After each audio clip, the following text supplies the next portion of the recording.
মই উপস্থিত ৰাইজক অনুৰোধ কৰিম সকলোৱে নিজৰ মোবাইলত টৰ্চ লাইট জ্বলাই প্ৰধানমন্ত্ৰী মোদী ডাঙৰীয়াক এবাৰ অভিবাদন জনাওক। সকলোৱে থিয় হৈ নিজৰ নিজৰ আসনত থিয় হৈ হাত তালিৰে মোদী ডাঙৰীয়াক সকলোৱে সম্বৰ্ধনা জনাওক আৰু মোবাইল আমি আকৌ এবাৰ সুন্দৰভাৱে ইফালৰ পৰা সিফালেৰে আমি মোদী ডাঙৰীয়াক সম্বৰ্ধনা জনাম। সকলোৱে মোৰ লগত একেলগে ক'ব, নৰেন্দ্ৰ মোদী, নৰেন্দ্ৰ মোদী, নৰেন্দ্ৰ মোদী।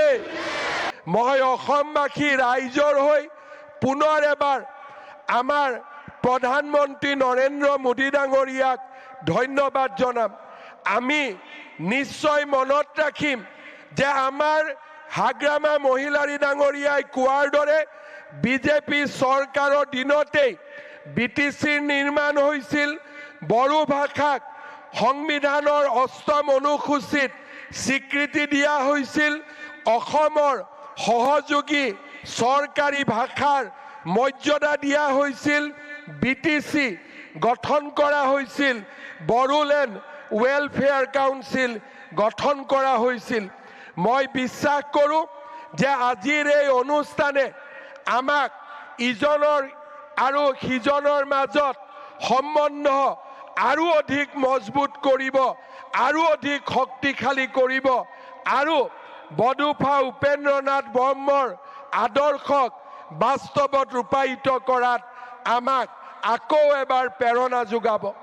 প্ৰধানমন্ত্ৰী নৰেন্দ্ৰ মোদী ডাঙৰীয়াৰ আজিৰ উপস্থিতিয়ে বড়ো জনগোষ্ঠীৰ সন্মান আৰু আমাৰ স্বাভিমানক এক নতুন পৰ্যায়লৈ লৈ গ'ল।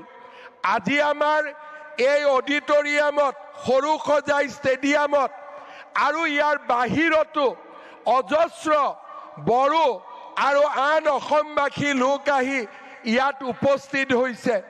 এই মুহূৰ্তত অসমৰ প্ৰতিগৰাকী লোকে টেলিভিছনৰ সন্মুখত বহি আছে এই ঐতিহাসিক নৃত্য চাবলৈ। দেশ আৰু বিশ্বত বাস কৰা বড়ো জনগোষ্ঠী আৰু আন অসমৰ জনগোষ্ঠীসমূহে আজি টেলিভিছনৰ পৰ্দাত অপেক্ষা কৰিছে ঐতিহাসিক নৃত্যলৈ। প্ৰধানমন্ত্ৰী নৰেন্দ্ৰ মোদী ডাঙৰীয়াক আমি কিহেৰে ধন্যবাদ জনাম? আমাৰ সন্মুখত একো ভাষা নাই। মই উপস্থিত ৰাইজক অনুৰোধ কৰিম সকলোৱে নিজৰ মোবাইলত টৰ্চ লাইট জ্বলাই প্ৰধানমন্ত্ৰী মোদী ডাঙৰীয়াক এবাৰ অভিবাদন জনাওক। সকলোৱে থিয় হৈ নিজৰ নিজৰ আসনত থিয় হৈ হাত তালিৰে মোদী ডাঙৰীয়াক সকলোৱে সম্বৰ্ধনা জনাওক আৰু মোবাইল আমি আকৌ এবাৰ সুন্দৰভাৱে ইফালৰ পৰা সিফালেৰে আমি মোদী ডাঙৰীয়াক সম্বৰ্ধনা জনাম। সকলোৱে মোৰ লগত একেলগে ক'ব, নৰেন্দ্ৰ মোদী, নৰেন্দ্ৰ মোদী, নৰেন্দ্ৰ মোদী। মই অসমবাসী ৰাইজৰ হৈ পুনৰ এবাৰ আমাৰ প্ৰধানমন্ত্ৰী নৰেন্দ্ৰ মোদী ডাঙৰীয়াক ধন্যবাদ জনাম। আমি নিশ্চয় মনত ৰাখিম যে আমাৰ হাগ্ৰামা মহিলাৰী ডাঙৰীয়াই কোৱাৰ দৰে বিজেপি চৰকাৰৰ দিনতেই বিটিচিৰ নিৰ্মাণ হৈছিল। বড়ো ভাষাক সংবিধানৰ ৮ম অনুসূচীত স্বীকৃতি দিয়া হৈছিল। অসমৰ সহযোগী চৰকাৰী ভাষাৰ মৰ্যাদা দিয়া হৈছিল। বিটিচি গঠন কৰা হৈছিল। বড়োলেণ্ড ৱেলফেয়াৰ কাউন্সিল গঠন কৰা হৈছিল। মই বিশ্বাস কৰোঁ যে আজিৰ এই অনুষ্ঠানে আমাক ইজনৰ আৰু সিজনৰ মাজত সম্বন্ধ আৰু অধিক মজবুত কৰিব, আৰু অধিক শক্তিশালী কৰিব আৰু বডোফা উপেন্দ্ৰ নাথ ব্ৰহ্মৰ আদৰ্শক বাস্তৱত ৰূপায়িত কৰাত আমাক আকৌ এবাৰ প্ৰেৰণা যোগাব।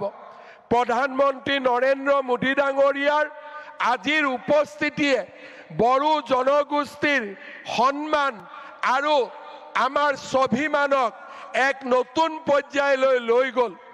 আজি আমাৰ এই অডিটৰিয়ামত সৰুসজাই ষ্টেডিয়ামত আৰু ইয়াৰ বাহিৰতো অজস্ৰ বড়ো আৰু আন অসমবাসী লোক আহি ইয়াত উপস্থিত হৈছে। এই মুহূৰ্তত অসমৰ প্ৰতিগৰাকী লোকে টেলিভিছনৰ সন্মুখত বহি আছে এই ঐতিহাসিক নৃত্য চাবলৈ। দেশ আৰু বিশ্বত বাস কৰা বড়ো জনগোষ্ঠী আৰু আন অসমৰ জনগোষ্ঠীসমূহে আজি টেলিভিছনৰ পৰ্দাত অপেক্ষা কৰিছে ঐতিহাসিক নৃত্যলৈ। প্ৰধানমন্ত্ৰী নৰেন্দ্ৰ মোদী ডাঙৰীয়াক আমি কিহেৰে ধন্যবাদ জনাম? আমাৰ সন্মুখত একো ভাষা নাই।